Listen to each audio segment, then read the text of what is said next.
What is good, YouTube? Electro J here, and welcome back to a brand new video.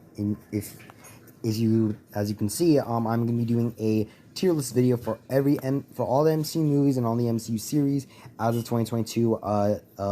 Today, the season finale for Miss Marvel came out, and I saw Thor: Love and Thunder on Sunday, so I thought, why not do a tier list for all of the current MCU projects that have been out so far.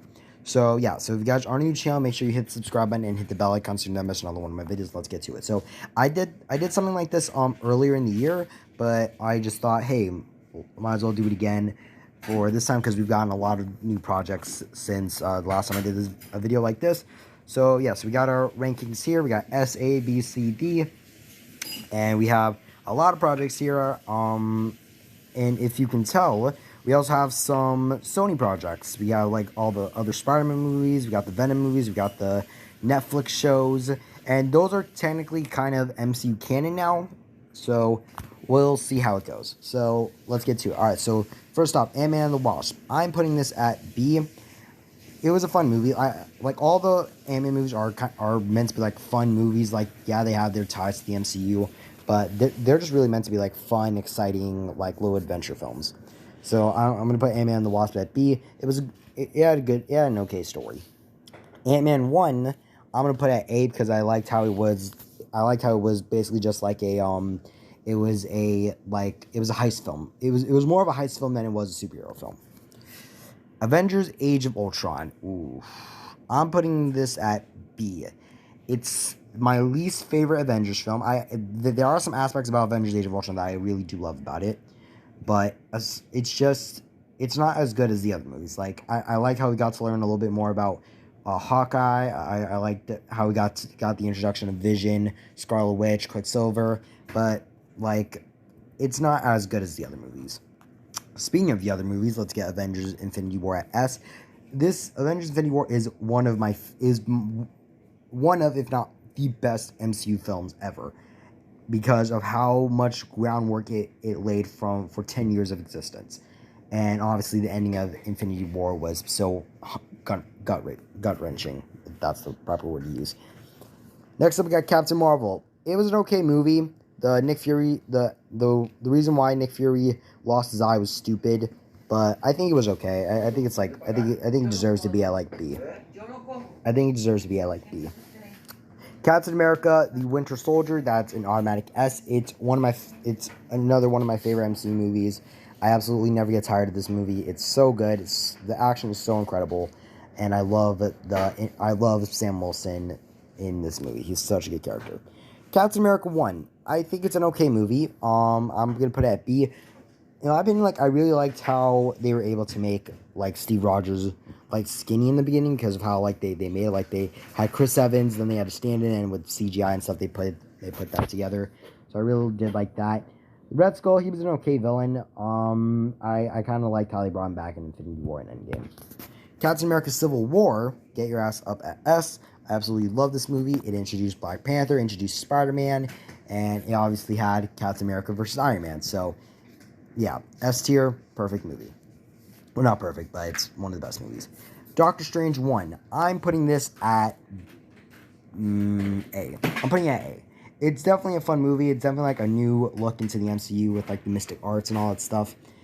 If the villain was mainly Dormammu and not Caecilius, I think it would have been a little bit better, but we'll see what happens if and when Doctor Strange 3 comes out. Avengers Endgame, get your ass at S. It's the best MCU film ever.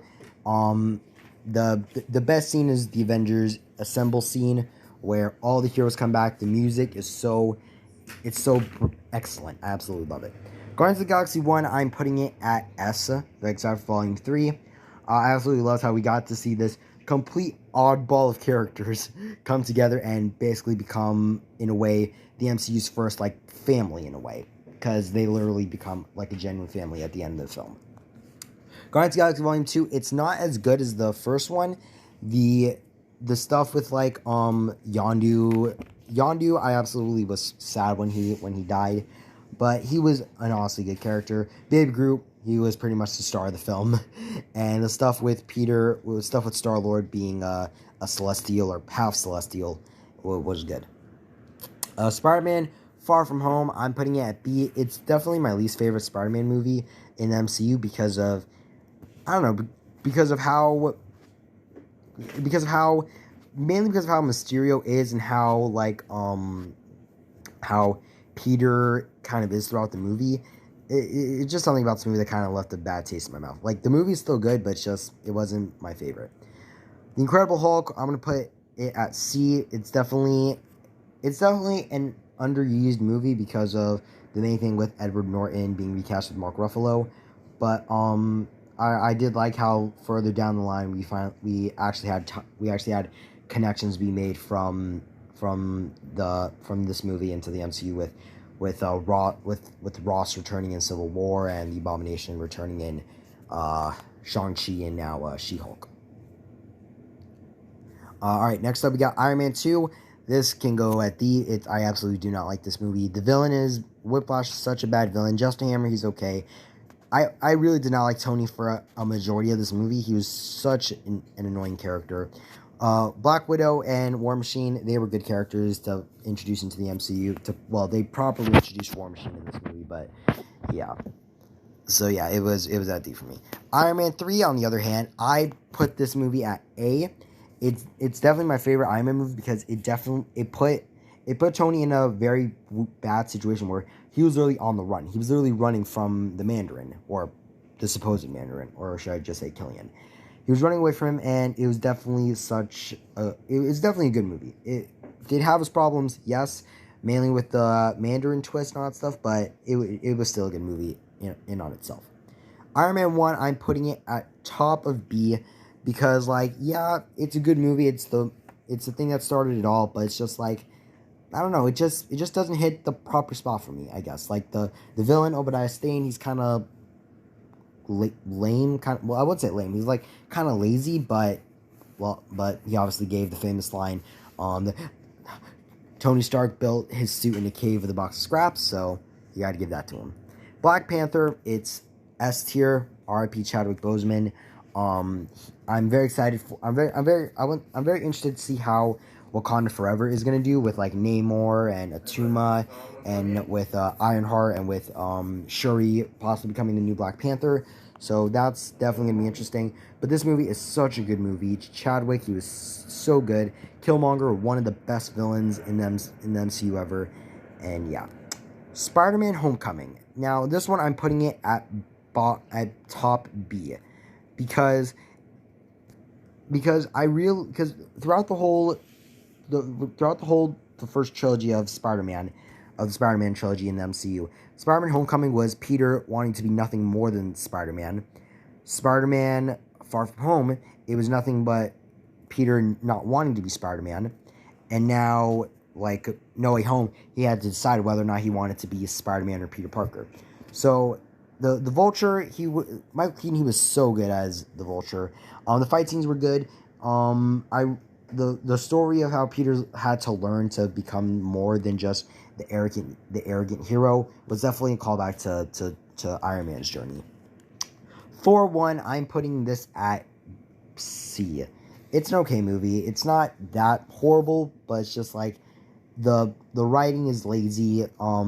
Loki being the villain, obviously that was good. I absolutely love Loki, so that gained points. But aside from that, not much really impacted this movie for me. It's kind of just Thor: The Dark World. However, that's the worst MCU movie ever. The only good things I like about the movie is just the scenes with Loki and Frigga's death scene. That's the only two scenes I like. The only thing I like about this movie. Malekith, he's so boring. He literally, I think he has only a small amount of lines throughout the whole film, and he doesn't really fully explain his plan aside from he wants to use the ether to put the universe in darkness, I guess. I don't know. Alright, next up, Thor Ragnarok, we're putting it at S. Taika Waititi, he reinvented Thor. He brought on such an amazing villain, with that being Hela. He adapted the Planet Hulk storyline, which I absolutely loved. Heimdall, I absolutely loved in this movie. And the jokes, they were hit on. They were spot on. I really loved it. Avengers, the first Avengers movie, get up at S.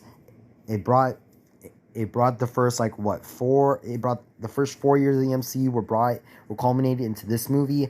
All the characters had their own movies. They all met each other, and now they fought together to stop Loki, and it was so good. All right, our first Disney Plus show, WandaVision. Ooh, I'm putting this at top B because like my main problem with this show is like the story is good. The story is there. The introduction of the adult Monica Rambeau is good. I love that.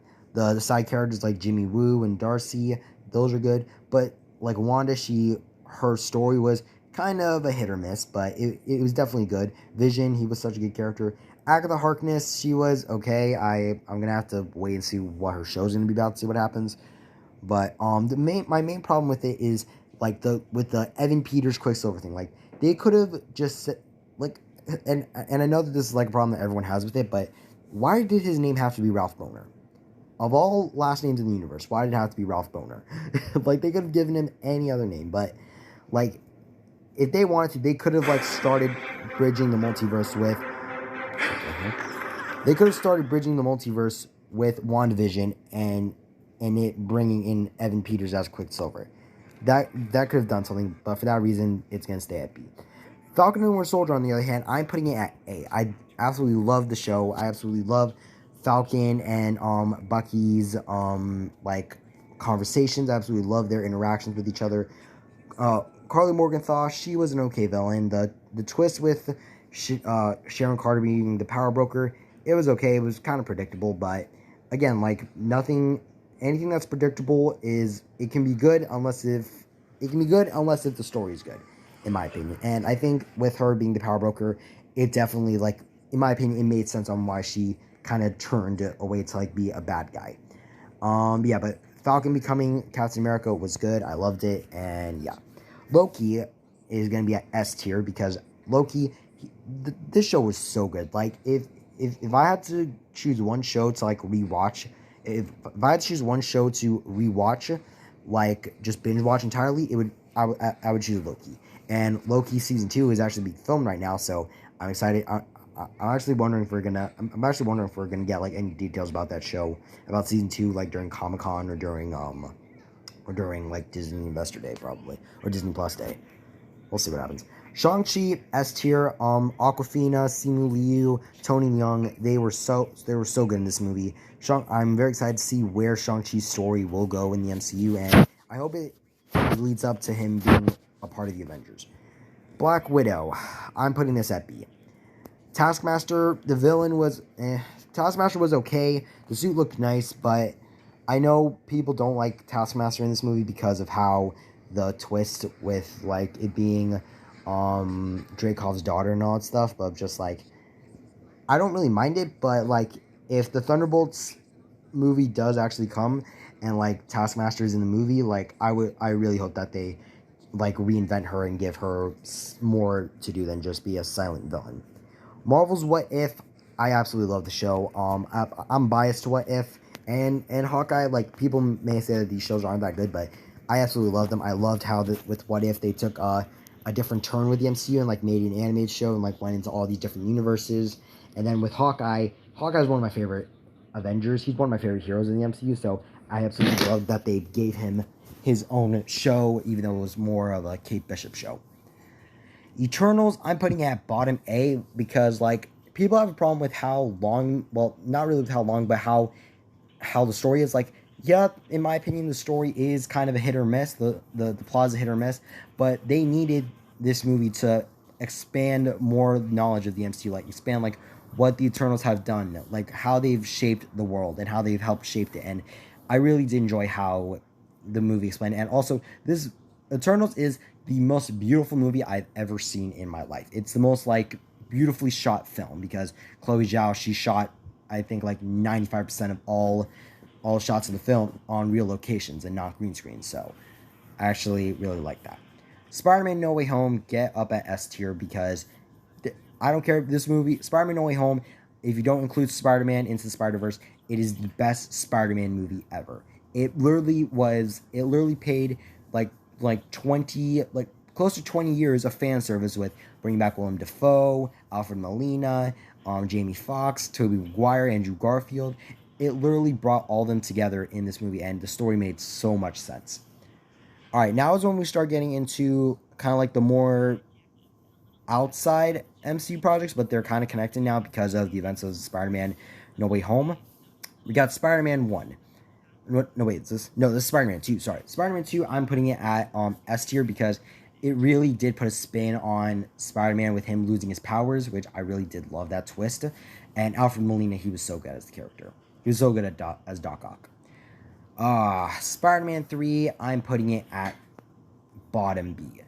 It's definitely not one of my favorite movies. It's definitely kind of a low tier movie, but mainly because of all the Venom stuff. The Venom stuff really just didn't make sense. If the movie was just if the movie just had the villains of of Harry being the new Goblin and Sandman, I would completely this movie would have probably been like top A. But mainly because of all the Venom stuff and how it affected Peter and all that stuff, I just didn't really like it that much. The Amazing Spider-Man 2, I'm putting it at C. It's definitely not as bad as I remember it, but Jamie Foxx, the Electro in this movie is just so bad. Green Goblin makes no sense. But Andrew Garfield's acting is amazing in this, and the swinging, it feels so real and so authentic. The Amazing Spider-Man 1, however, I actually have a sweet spot for this because it was actually the first Spider-Man movie I ever saw, so for that reason I'm putting it at A. The Lizard, the Lizard was an okay villain, but like the way that the whole Amazing Spider-Man franchise followed around Peter trying to figure out what happened to his parents and Oscorp and stuff, it was that storyline was decent, but it really didn't really hit in the Amazing Spider-Man 2. All right, Spider-Man 1, I'm putting it high B. It's definitely kind of dated. It's definitely kind of a dated film, but Willem Dafoe as Green Goblin, he was literally the perfect casting for Green Goblin. Tobey Maguire as Spider-Man, he was the perfect casting. And yeah, there's not really much I can say without you hearing other reviews from people who absolutely love the Raimi trilogy. Venom 1. I have a sweet spot for the Venom movies because I see them as like kind of fun films. Like, obviously people don't really like them that much, but in my opinion, I absolutely love the dynamic between Eddie and Venom and just like how fun these movies are. Like whenever I see these movies, I'm just thinking like, okay, I'm not going to take these seriously. These are meant to just be fun films, and that's why I thought it was going to be for Morbius. I have not seen Morbius yet, but I know that I kind of knew that the movie was kind of going to do horrible, and I was right about that. All right, now we get into the Netflix shows. Now we're into one of the Netflix shows, Daredevil. Daredevil, I was very happy that Matt Murdock was in Spider-Man No Way Home. I'm glad that Wilson Fisk was in Hawkeye. And if the rumors are true, Kingpin and Daredevil, they're going to be in the Echo show, which I am very excited about, but I hope they don't take the spotlight too much away from Echo. But we'll see. So for that reason, I'm going to put Daredevil at mid A. I've not seen all of the show, but from what I think, I absolutely love the show. Moon Knight, we're putting at S. A lot of people the main problem that people have with the show with Moon Knight is how disconnected it feels to the MCU. I personally don't have a problem with it because like it's just a fun show, and like I think I heard something saying that like Oscar Isaac was just meant to do like just one season of the show and then that was it. I don't know if that's true, but maybe when we get to Disney Investor Day or something, we'll find out about it. But the show was awesome. I absolutely loved Arthur Harrow. Moon Knight the suit was so good. I absolutely loved the suit. The action was good. The backstory with Mark and with Steven was so good. All right, Doctor Strange in the Multiverse of Madness. I'm putting this at low A because like it was a good movie. It definitely had that Sam Raimi vibe. Like it was definitely this movie definitely pushed the boundaries with the gruesomeness, because obviously if you remember like with the Illuminati deaths and the Gargantua's death, those were pretty graphic for the MCU standards. So I'm glad that they kind of like pushed the boundaries with it. But aside from that, the story was okay. Wanda being the main villain, I kind of expected that to happen, but yeah, it was an okay movie. Like it was pretty good. I like it, but like it was okay. Miss Marvel, the final episode came out today. I'm putting it at mid A because I am a fan. I'm a fan of the show mainly because Kamala is yeah, I can't speak. She is such a nerd for the superheroes, because for the superheroes, and like in my mind I can connect with that because I love Marvel, I love superheroes, and so like the way that she is given this power and is actually able to become a superhero and do good, it's like I feel like I can relate to that. Thor: Love and Thunder, the latest MCU film. After rethinking about the film and after like just like going through it through my mind, just like feeling about how I feel about it, I'm putting it at high B. Gore the God Butcher, Christian Bale. I wish that they'd done more with him, but from what we saw in the movie, he was an amazing villain. Absolutely loved Gore the God Butcher. Wish they did more with him. There were like the beginning part of the film and the middle part of the film. In my opinion, Thor was just kind of annoying. I really did not like him that much. Jane Foster, I absolutely love that Natalie Portman came back to play Jane. She was so good in this movie. Her storyline was very well done. Korg and Valkyrie, they were there for they really didn't do much in the movie, but they were there for the fun of it, and I really did like them a lot. All right, now we got the Defenders show. The Defenders show, I'm putting it at A because it pretty much brought together all the Netflix shows, all the Marvel Netflix shows, and connected them all, bringing them together.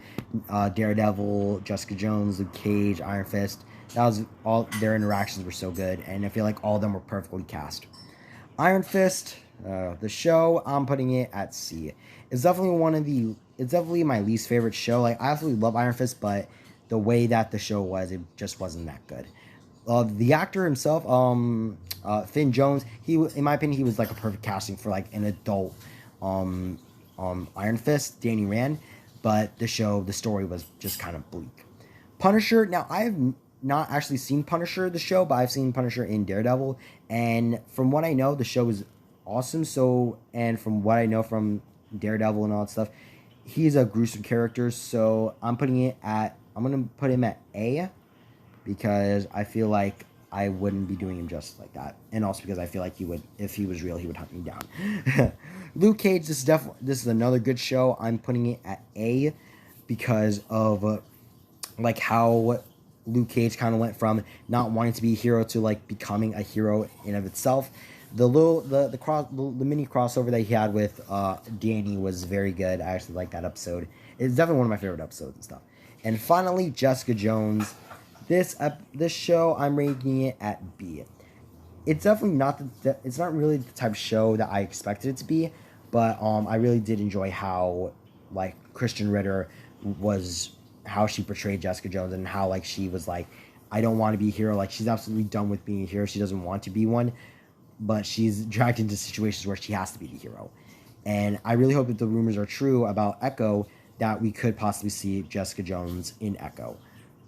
So yeah. Alright, so that is my official tier list for all the MCU projects and spin-off stuff. Wait, put that there. All the spin-off stuff. It was just, what I'm gonna do is when it comes to the end of the year, I'm gonna do this again I'm gonna do this again because like we still have like She-Hulk, we still have like an I Am Groot miniseries, we still have Wakanda Forever, Black Panther Wakanda Forever. So we still got some projects left. So at the end of the year, I'm going to do this again. So if you guys enjoyed this, smash that like button. Comment down below what your tier list of all the projects would be. I definitely want to know. And yeah, so thank you guys so much for watching. I hope you enjoyed this video. I'm Electro J, and I'll see you all in the next one. Bye bye.